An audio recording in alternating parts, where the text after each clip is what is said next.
Muy buenas tardes.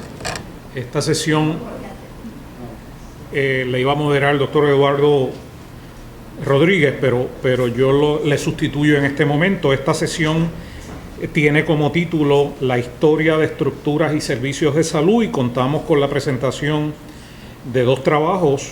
Uno de ellos es presentado por el maestro Iván Torres Hoyos, que representa el Centro de Estudios Avanzados de Puerto Rico y el Caribe, y contamos en esta sesión también con la doctora Silvia Rabionet, que representa la Escuela Graduada de Salud Pública de la Universidad de Puerto Rico y Nova University College of Pharmacy. Así es que vamos a iniciar de inmediato las presentaciones con la presentación del maestro Iván Torres Hoyos, quien es estudiante doctoral de Historia del Centro de Estudios Avanzados de Puerto Rico y el Caribe, y nos va a presentar el tema de la provisión social y la asistencia sanitaria del Estado español en Ponce, Puerto Rico, durante los años del 1820 y el 1865. Adelante. El tema que nos ocupa durante la tarde de hoy tiene que ver no solamente con en la misma línea asistencial sanitaria, pero en este momento pues sería la particularidad de Ponce, aunque generalmente pues vimos que el tema de la institución de la Casa de Beneficencia, instituciones benéficas y demás, pues fueron dirigidas al área de la capital. No obstante, en Ponce sí se dio en particular este tema de la provisión social y sanitaria de parte del Estado español, y lleva también específicamente entre 1820 a 1865.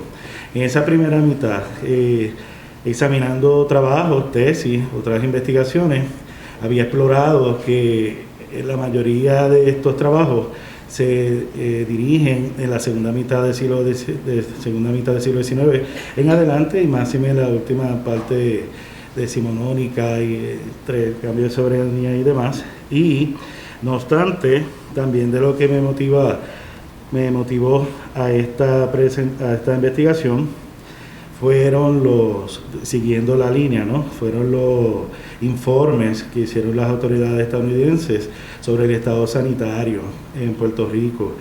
Vi en el Archivo General de Puerto Rico, en un momento dado, cuando hice la investigación, unos informes que hizo un comisionado de 1910, está en cartas de gobernadores, y fueron pueblo por pueblo. Entonces ellos estaban examinando, entonces vi el contenido que decía, y haciendo una comparación, ¿no? Daba la impresión como que o no había provisión sanitaria, o entonces estaban haciendo precisamente, pues, más bien comparaciones. No obstante, para proveer entonces de que sí, antes del cambio de soberanía, sí en Puerto Rico se dio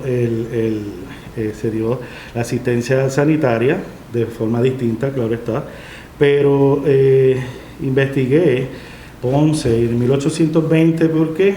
Pues en 1820 es cuando se constituye el ayuntamiento, aunque hago también referencia a la Constitución de 1812 de Cádiz.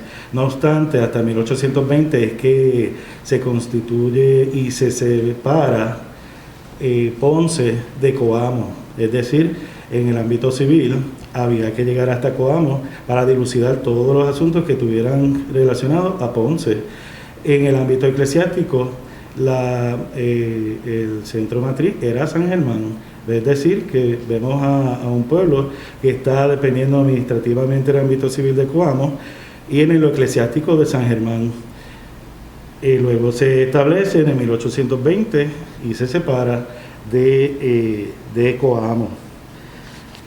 También quería entonces también, esta investigación pretende examinar el desarrollo y efectos y impacto del sistema de beneficencia social y la política asistencial sanitaria en la ciudad de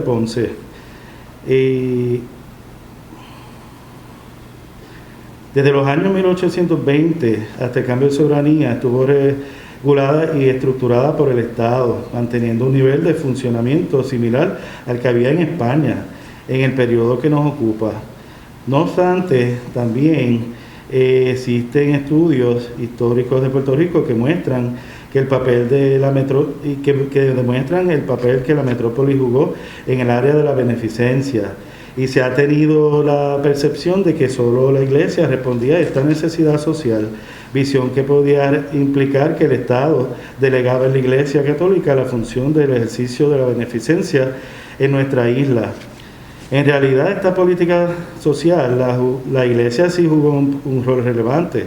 Prácticamente las instituciones benéficas estaban atendidas por religiosas de diferentes órdenes, como las Carmelitas de Calzada, Siervas de María o Hermanas de los Ancianos Desamparados.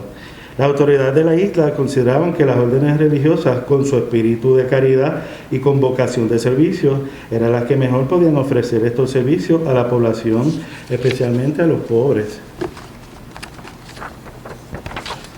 Pero esta realidad no implicaba la falta de interés y responsabilidad por parte de la corona en atención a esta área, porque las órdenes religiosas contaban con la ayuda económica y el apoyo del gobierno. No obstante, porque se creyó que España no procuró la atención a las necesidades sociales durante la época colonial española, estas visiones erróneas se deben a gran medida por los datos utilizados para omitir estas opiniones. Fueron los informes de las autoridades estadounidenses a la llegada en 1898. No obstante, el gobierno español sí se preocupó por el bienestar social de los habitantes, sí se preocupó por el desarrollo de los recursos y políticas sociales, estableció instalaciones de beneficencia, asignó por ello un presupuesto independiente, que ahí es que viene esa impresión de que no había un presupuesto asignado para beneficencia, ya que este presupuesto estaba independiente del presupuesto general. También ofreció estos servicios que no solamente eran a los indigentes, sino a los niños huérfanos, a los enfermos y aún a los reclusos. No obstante, para fundamentar lo anterior, puede estudiar la beneficencia según fue implantada por el gobierno central superior español, el gobierno insular de Puerto Rico y a través de un ayuntamiento municipal que no era la capital, en este caso el municipio de Ponce, entre los años 1820 a 1865.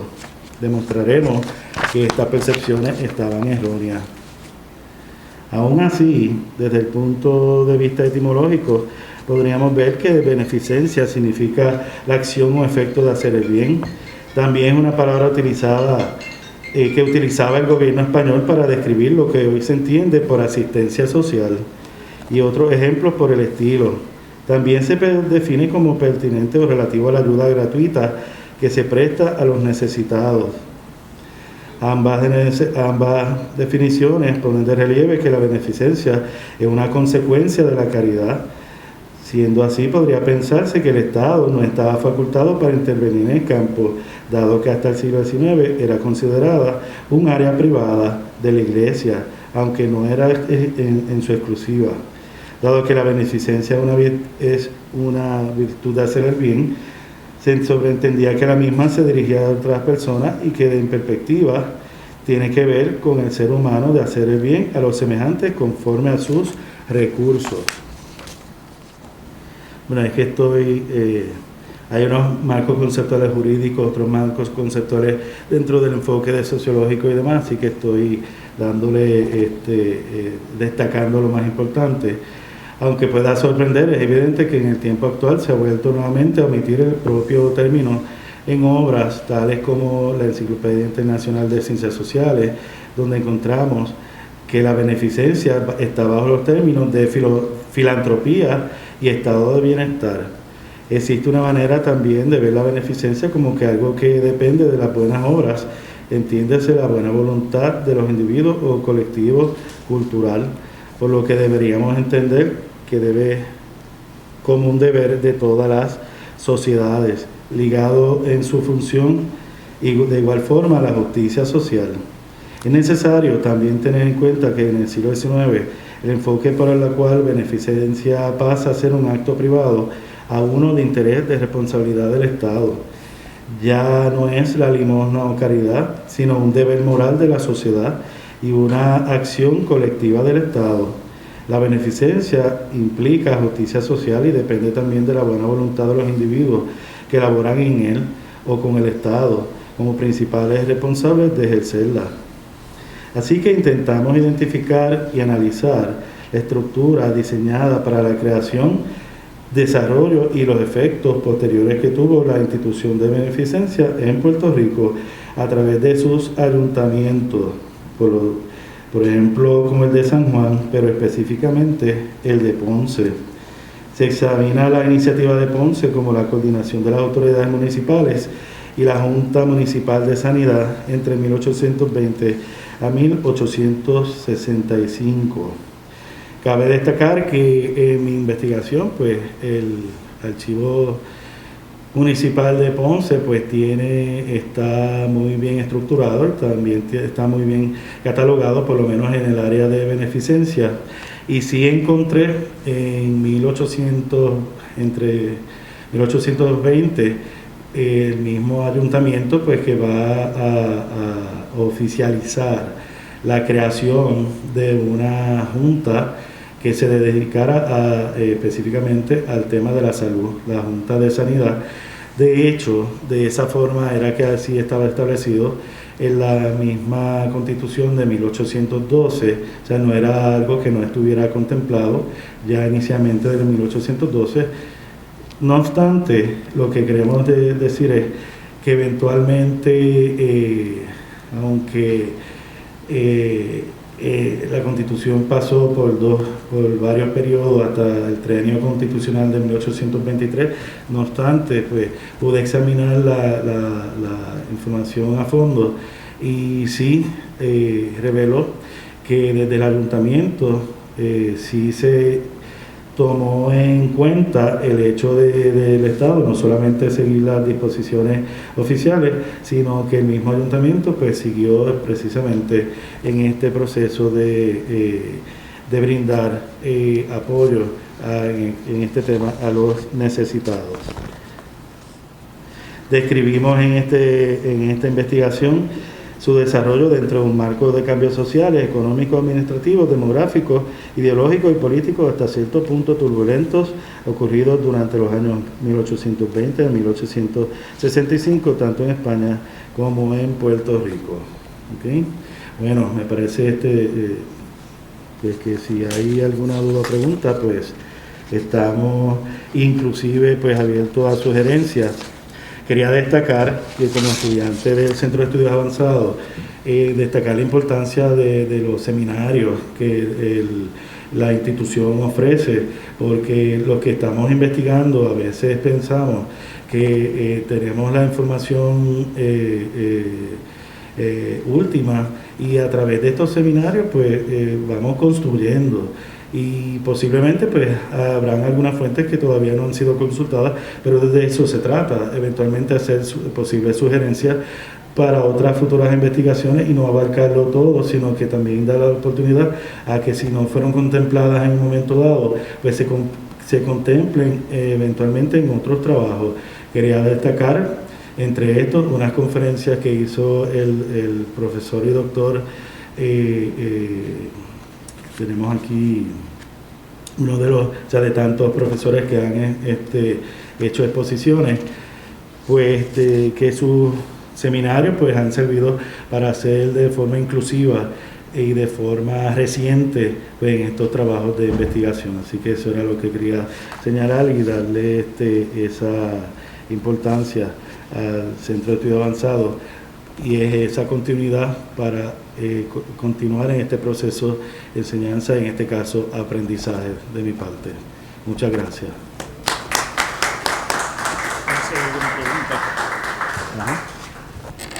Muchas gracias al maestro Torres Hoyos por su presentación. No sé si tengamos alguna observación, pregunta con relación al trabajo.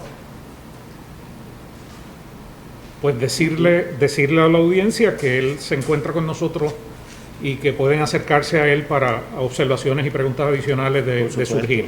Claro. Muchísimas gracias al maestro Iván Torres Hoyos por su presentación. Quisiera introducir en este momento a la doctora Silvia Rabionet, quien es miembro fundadora del Instituto de Historia y es catedrática asociada de nuestra Escuela de Salud Pública, para que presente el trabajo Infraestructura de Salud Pública a principios del siglo XX, evolución de paradigmas administrativos y salubristas en Puerto Rico. Adelante, doctora. ¿Dónde le doy aquí? Para pasar. Para pasarla. Okay. Buenas tardes a todos los que nos acompañan de forma presencial y virtual, ¿verdad? Porque entiendo que se están conectando también a través de YouTube. Estoy emocionada de que el Instituto de Historia, y gracias a Irán y al grupo de colaboradores, se haya unido hoy con el Centro de Estudios Avanzados de Puerto Rico y el Caribe, y se hayan confabulado, ¿verdad?, para que se proporcionen estos momentos de compartir. Hoy me compete, la presentación de hoy es presentarles apuntes y datos y reflexiones, espero que sean críticas suficientes, para la evolución y desarrollo de la infraestructura, sobre el desarrollo y la infraestructura de paradigmas de salud pública a principios del siglo XX en Puerto Rico. Específicamente, voy a estar explorando el surgimiento y desarrollo de las infraestructuras de salud pública en el contexto neocolonial de las primeras 4 décadas del dominio de Estados Unidos sobre Puerto Rico. El legado de las gestiones de Estado y de la filantropía, ejemplificada por la Fundación Rockefeller, se hace evidente en la expresión de los males, epidemias y enfermedades tropicales durante la época. En las primeras décadas del siglo XX, en las primeras décadas del siglo XX, la población de Puerto Rico creció a ritmo acelerado debido a un rápido descenso de la mortalidad y un leve descenso de la natalidad. Los cambios socioeconómicos y los programas de iniciativas de salud pública tuvieron un efecto inmediato en el curso de las enfermedades prevalecientes, por consiguiente en las tasas de mortalidad. En el país enfrentó un sinnúmero de epidemias, las cuales hemos visto muchas presentaciones durante el día de hoy, como la peste bubónica, la viruela, sarampión, tifos exantemático, influenza y una alta incidencia de enfermedades endémicas como lo eran la diarrea, la uncinariasis, el tétano, la neumonía, la malaria y la tuberculosis. Estas enfermedades fueron las responsables de más del 50% de las defunciones hasta principios de la década del 40 del siglo XX. La isla inicia el siglo XX con un cambio de soberanía que trajo como consecuencia las tensiones inherentes de la asimilación de dos culturas, resistencia al cambio, la imposición de nuevas estructuras administrativas, la formulación de nuevas normativas y la reasignación de recursos existentes. El sector de la salud recibió el impacto de estas fuerzas y en su cambio fundamental, que marcó la identidad geopolítica, cultural y socioeconómica de la isla. En las 4 décadas subsiguientes, el sector de la salud evolucionó a la par de otros sectores, en un marcado proceso acelerado de americanización de sus estructuras. Se allegaron a la isla nuevos colaboradores, afiliados a diferentes ramas del gobierno, de la filantropía e instituciones religiosas y profesionales de los Estados Unidos. Concurrentemente, en esta época ocurren descubrimientos científicos y el advenimiento de nuevas medidas sanitarias y de tratamiento que tuvieron un impacto significativo en la salud durante esas 4 décadas. La teoría microbiana de causa de enfermedades estaba ampliamente aceptada y reformó la organización de las actividades salubristas. Durante estas décadas se ha documentado aciertos y desaciertos que caracterizan la interrelación de la medicina tropical y la salud pública como ciencia y práctica en Puerto Rico. A pocos meses de que Puerto Rico pasara a ser posesión de Estados Unidos, comenzaron a haber cambios en las estructuras gubernamentales responsables de proveer los servicios de salud, de reglamentar las prácticas y dar seguimiento al estado de salud. Se establecieron concurrentemente sistemas de vigilancia y documentación de estadísticas vitales. En junio de 1899, aún bajo un régimen militar, se constituyó mediante una serie de legislaciones la Junta Superior de Sanidad. en contraste con el abordaje de calidad que acabamos de oír, que caracterizó la gestión de salubridad durante las últimas décadas del régimen español. La Junta Superior de Sanidad operó bajo paradigmas emergentes de enfermedad y contagio, con la intención de diseminar ese conocimiento científico a la población. Una de las primeras gestiones bajo la nueva administración fue una vacunación masiva contra la viruela, con un alcance de 80,000 personas. Medida que no alcanzó el impacto esperado, ya que en agosto de 1899 azotó una de las más implacables huracanes San Ciriaco, dejando 3,000 muertos. En el 1900, bajo la ley Foraker del Congreso de los Estados Unidos, el gobierno militar cesa en la isla. Se forma el gobierno civil y se nombra un gobernador. La reorganización del gobierno no contempló a un director o persona encargada de los asuntos de salud a nivel del gabinete del gobernador. La Junta Superior de Sanidad, nombrada bajo el régimen militar, continuó atendiendo los asuntos de salud, ahora bajo la jurisdicción del Comisionado de Interior y bajo la sombrilla de un Departamento de Sanidad, Caridad y Prisiones. Durante esa primera década, las ramas ejecutiva y legislativas reorganizaron la supervisión de los asuntos de salud en múltiples ocasiones, pero siempre bajo departamentos con múltiples funciones. Se crean entidades especializadas para atender asuntos de salud que no podían ignorarse, como el de la anemia, por ejemplo. El descubrimiento del doctor Bailey K. Ashford, identificando al parásito intestinal que producía la anemia en los trabajadores rurales, dio paso a una gestión de sanidad basada en investigación y de amplia cobertura. La Comisión de Anemia, creada en 1904 mediante legislación, fue sin duda un programa emblemático de la gestión de salud pública de la época. La comisión y las instituciones que emanaron de la misma, bajo el liderato de Bailey K. Ashford, en estrecha colaboración con los doctores Pedro Gutiérrez y Garavides y Walter King, consolidaron en la isla el paradigma de medicina tropical, integrando investigación clínica, educación e higiene, unidades de tratamiento con colaboración de los municipios y el apoyo de entidades federales como el US Public Health Service. Se establecieron estaciones a través de toda la isla, con laboratorios de bacteriología y de química médica, herramientas centrales de la medicina tropical. Estos laboratorios constituían el núcleo de una red de dispensarios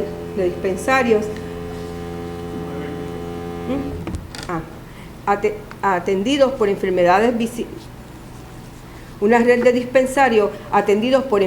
visitadoras y médicos locales. En 1907 se había establecido 33 estaciones a través de toda la isla. Para el 1912, unos 300,000 pacientes se habían tratado en diferentes campamentos. Estas acciones no estaban exentas de las tensiones y motivaciones de la expansión imperial y del control político colonial que servían de contexto. Entre el 1911 y 1912, las estructuras oficiales de salud pública sufren un cambio fundamental, al crearse mediante legislación el Servicio de Sanidad Insular. La gestión de sanidad, que se encontraba hasta entonces bajo departamentos con múltiples funciones, pasa a ser una entidad independiente. La isla se dividió en distritos y en zonas bajo esos distritos. En sus comienzos, cada zona contaba con un inspector de sanidad y esto se fue evolucionando hasta contar con un médico en cada municipio. El trabajo colaborativo de los municipios había sido caracterizado como uno inconexo hasta este momento y carente de visión central.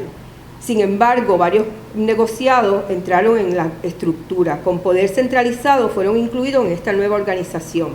Se destacan los negociados de estadísticas vitales y de enfermedades transmisibles. La fiebre tifoidea, la viruela, la difteria tenían que ser reportadas y la vacunación para la viruela pasó a ser compulsoria. La otra redefinición vino en el 1917.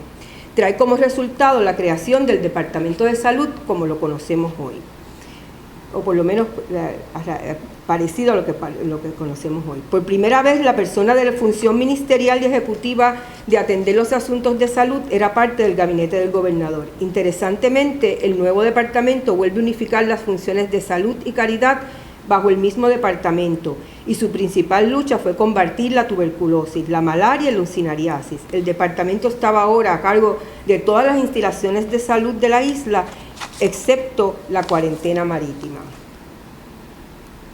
Inicia este nuevo departamento con una tasa de mortalidad elevada de 30.000 habitantes debido a los estragos de la Primera Guerra Mundial, la pandemia de influenza, tifus y sarampión, y el terremoto y correspondiente tsunami de 1918. La mortalidad infantil en la isla para 1919 al 1920 era considerablemente alta y motivo de preocupación. Al final de esta segunda década llega nuestro primer colaborador.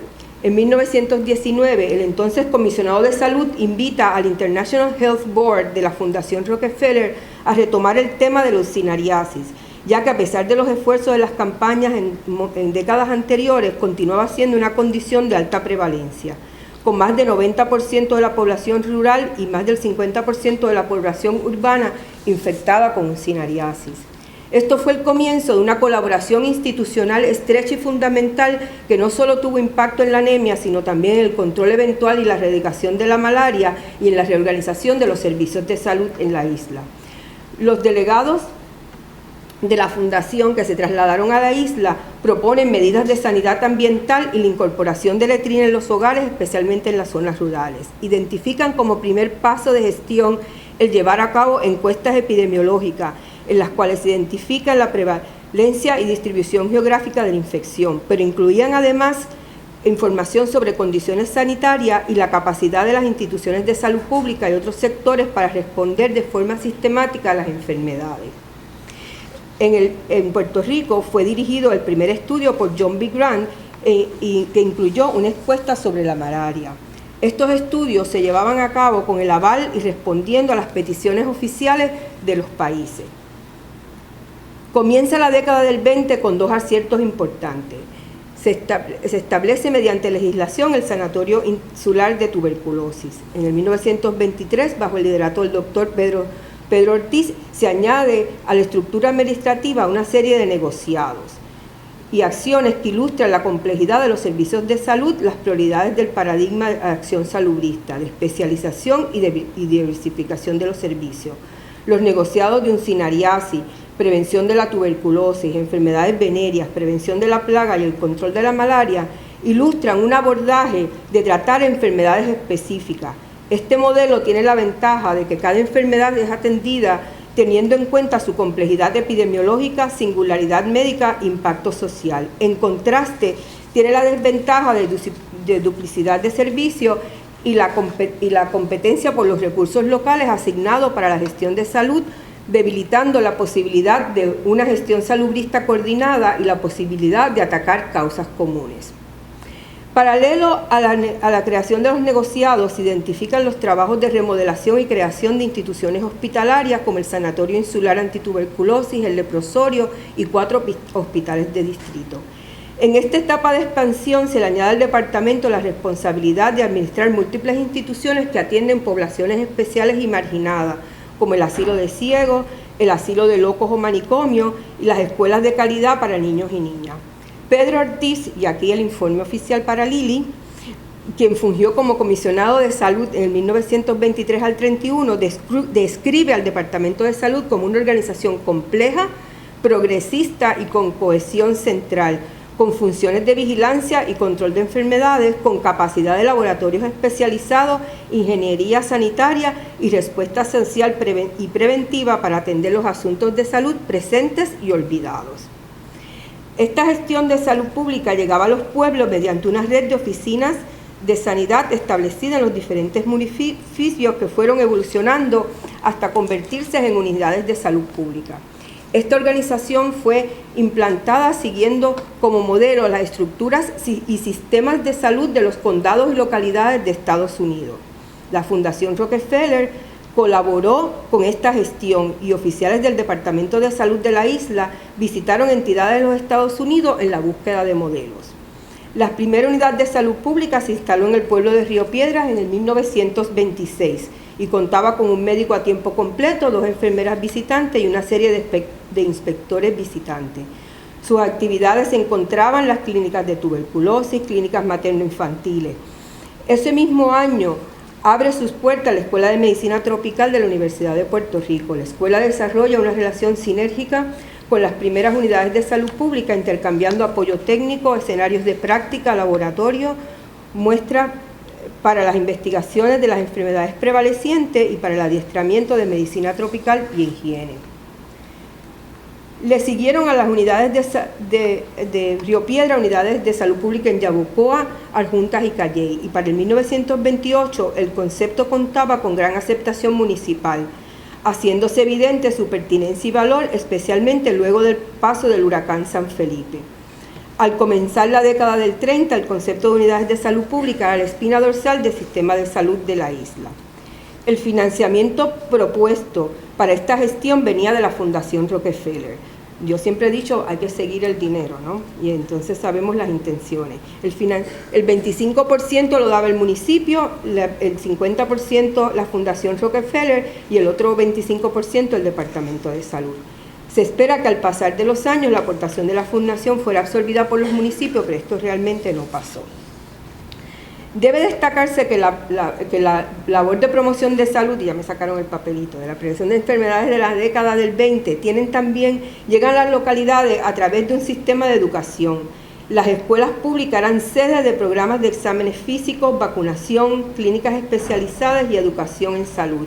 Se establecieron institutos de adiestramientos a maestros para estos fines con la colaboración del Departamento de Educación, Agricultura y de los pueblos en Río Piedra, Arecibo, Aguadilla, Mayagüez, Guayama, Humacao, Calley, Lares y Cagua. Sin embargo, el mismo Pedro Ortiz, que dio el discurso oficial de lo bien que estaban, hablaba que la falta de recursos estaba arraigada, afectando a muchos de los habitantes y constituía un reto constante que se interponía en el logro de los objetivos de las acciones salubristas. La población carecía de vivienda adecuada, de alimentación básica y de ocupación y estable, que lo hacía casi imposible cumplir con las acciones preventivas.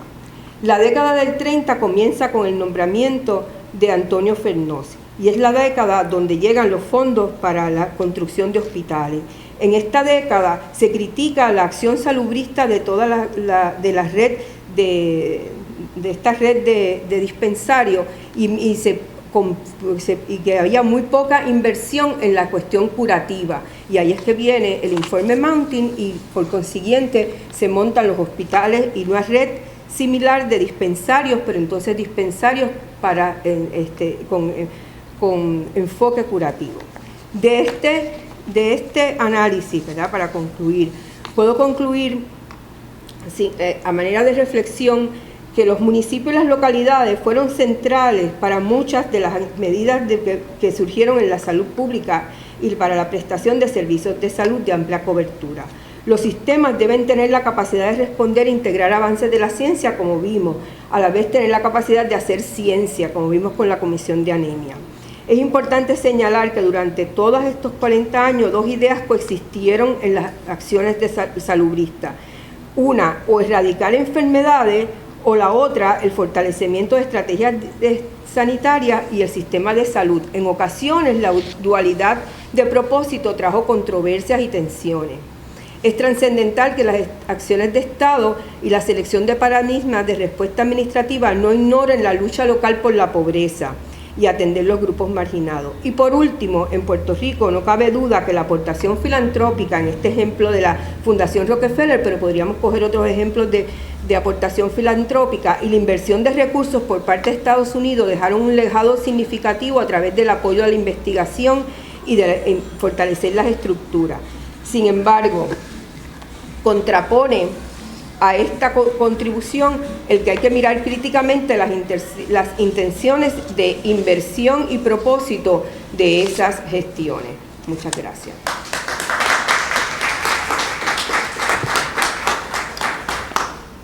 Preguntas. Bueno. Muchas gracias a la doctora Rabionet por su presentación. Tenemos un espacio para observaciones o preguntas. Ajá. La pregunta es que cuál podía haber sido la intención de la Fundación Rockefeller al estar aquí, ¿verdad? Bueno, yo tengo, la literatura es muy parca, pero hay tres posibles áreas en que han dicho que puede haber sido la intención. Una de ellas era, pues obviamente, parte de tener control sobre la expansión. Acuérdate que en ese momento había una expansión imperial, lo que se llamaba el imperialismo de Estados Unidos en esa época, y podía incluir ser parte de esa intención.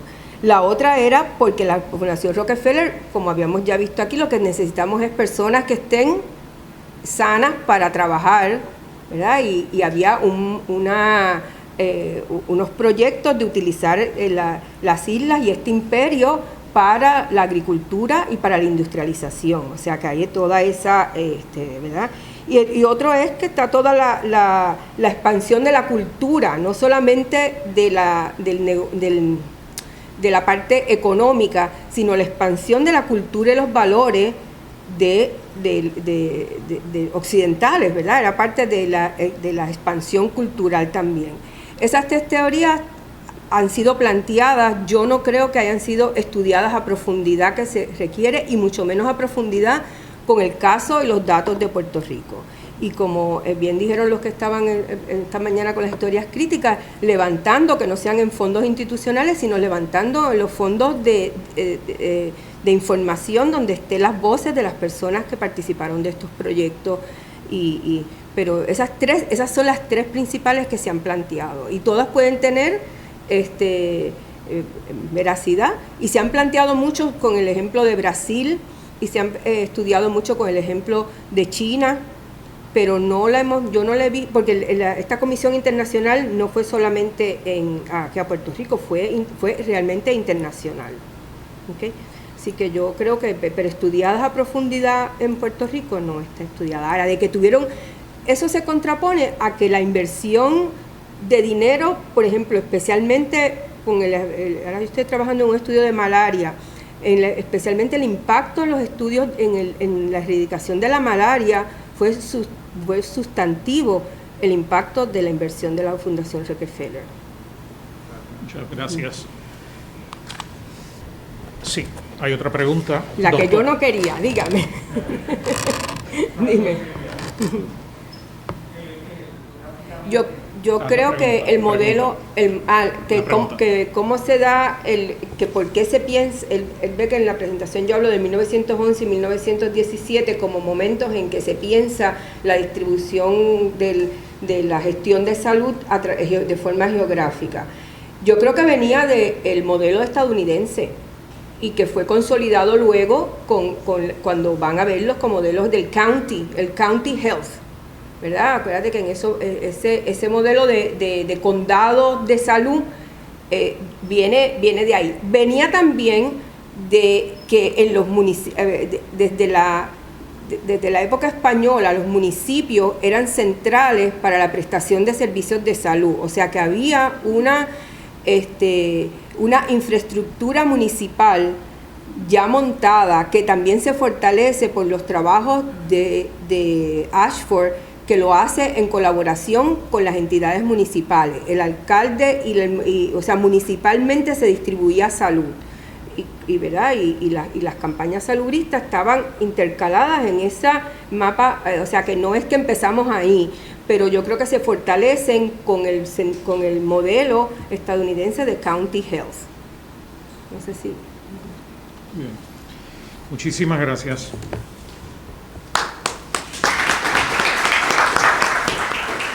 Muchísimas gracias a los dos panelistas de esta sesión.